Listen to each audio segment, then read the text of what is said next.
ایک بہت پیاری بات کہی جا رہی ہے کہ یہ جو لڑکیاں ہوتی نا عورتیں،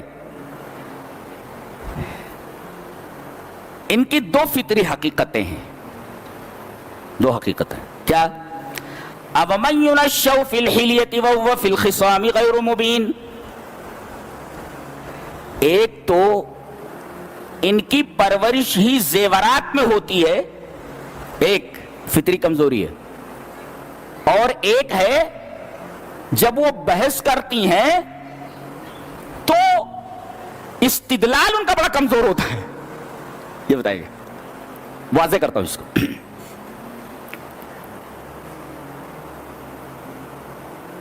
فی الحلیہ، حلیہ مانے زیور، یا حلیہ کا مطلب ہوتا ہے اسم لما یتحلی و یتزین بہ، کوئی بھی ایسی چیز جس سے لڑکیاں عورتیں سجتی سنورتی ہیں، ہر چیز حلیہ ہے۔ لما یتحلی و یتزین بہ، جس سے بھی زینت، مثلا پاؤڈر لگا رہی ہیں، دیٹس کالڈ زینت، یہ زینت فی الحلیہ، زیور ہے۔ یہ لپسٹک لگا رہی ہیں تو یہ بھی زیور ہے، اس لیے کہ اس کے ذریعے وہ مزین ہو رہی ہیں۔ لپسٹک بولے، بعض عورتیں اتنا لگا لیتی ہیں ایسا لگتا ہے جیسے کوئی بلی ٹومیٹو کیچپ کھا کر کے بھاگی ہو۔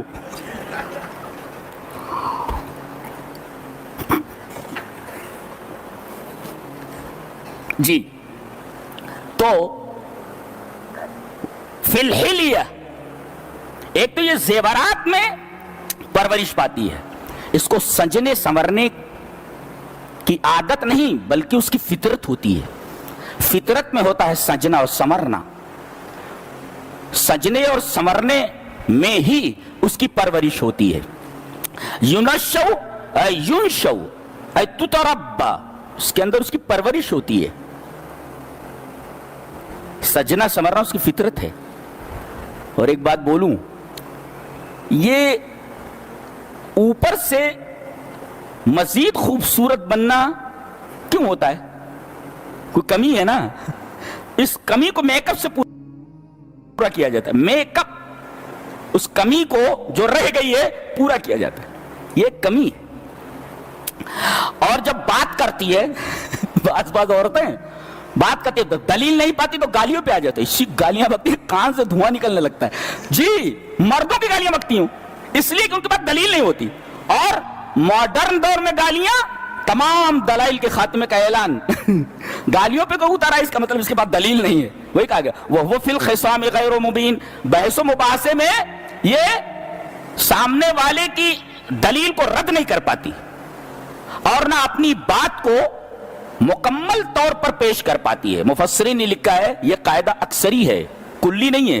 بعض عورتیں ایسی ہوتی ہیں جو عقل میں بھی اور بولنے بھی سلیقہ گفتاری میں بھی مردوں سے کہیں بہتر ہوتی ہیں اور بڑھ کر کے ہوتی ہیں، گویا یہ قاعدہ اکثری ہے۔ بعض عورتیں میک اپ نہیں کرتی، بغیر میک اپ ہی کے وہ بہت خوبصورت دکھائی دیتی ہیں۔ جی، تو یہ قاعدہ اکثری ہے، کلی نہیں۔ اللہ نے فرمایا کہ تم کہتے ہو کہ فرشتے اللہ کی بیٹیاں ہیں، یعنی اللہ کے لیے بیٹیاں، تمہارے لیے بیٹے۔ واہ بھائی، کمال ہے۔ بولے یہ کہتے تھے کہ فرشتے اللہ کی بیٹیاں ہیں، بیٹے نہیں بولتے تھے، بیٹیاں ہیں، اس لیے کہ بیٹیوں کو پسند نہیں کرتے تھے۔ تو اللہ فرما رہے جس چیز کو تم نہیں پسند کر کے ان کو اس چیز کو ہماری طرف منسوب کرتے ہو، اور جس چیز کو تم پسند کرتے ہو اسے اپنی طرف منسوب کرتے ہو، یہ عجیب بات ہے۔ اچھا، تم بیٹیوں کو اگر ملائکہ کو بیٹیاں مان رہے ہو کہ وہ اللہ کی بیٹیاں ہیں، تو پوجا کیوں نہیں کرتے، اسے زندہ درگور کیوں کر دیتے ہو؟ یعنی تمہارا عجیب و غریب مزاج ہے۔ ایک تو کہتے ہو کہ اللہ کی بیٹیاں ہیں، تو اللہ کی بیٹیوں کو زندہ درگور کیا جاتا ہے کہ تم بیٹیوں کو زندہ درگور کر دیتے ہو اور کہتے ہو ملائکہ اللہ کی بیٹیاں ہیں، یہ عجیب تضاد ہے۔ جی، تو بعض لوگوں نے کہا ہے کہ عورتوں کے اندر یہ دونوں چیزیں اچھی چیزیں ہیں، اور بعض لوگوں نے کہا کہ یہ دونوں چیزیں اس کے نقص پر دلیل ہیں، کمی ہے۔ دونوں باتوں میں سے کوئی ایک بات بھی لے سکتے ہیں۔ سجنا سنورنا کوئی بری بات تھوڑی ہے، اچھی بات ہے، اور جھگڑا کرنے پر اگر وہ سامنے والے کا منہ توڑ جواب نہ دے سکے یہ بھی اچھی بات ہے۔ بھی اچھی بات ہے، تو اس کو اچھے سینس میں لے لو. اور جن لوگوں نے یہ کہا ہے کہ سجنا سنورنا یہ نقص کی دلیل ہے، اس لیے کہ کوئی کمی ہے جس کو وہ پورا کر رہی ہے نا، تو یہ نقص ہے یہ.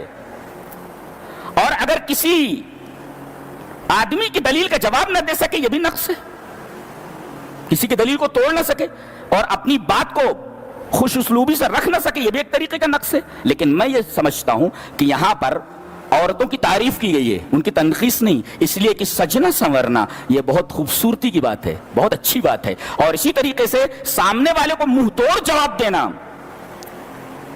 نہیں دے پاتی ہیں، یہ بھی ایک اچھی بات ہے، تو اسے اچھے سلسلے میں لو. اموین الشو فی الحلیۃ وهو فی الخصام غیر مبین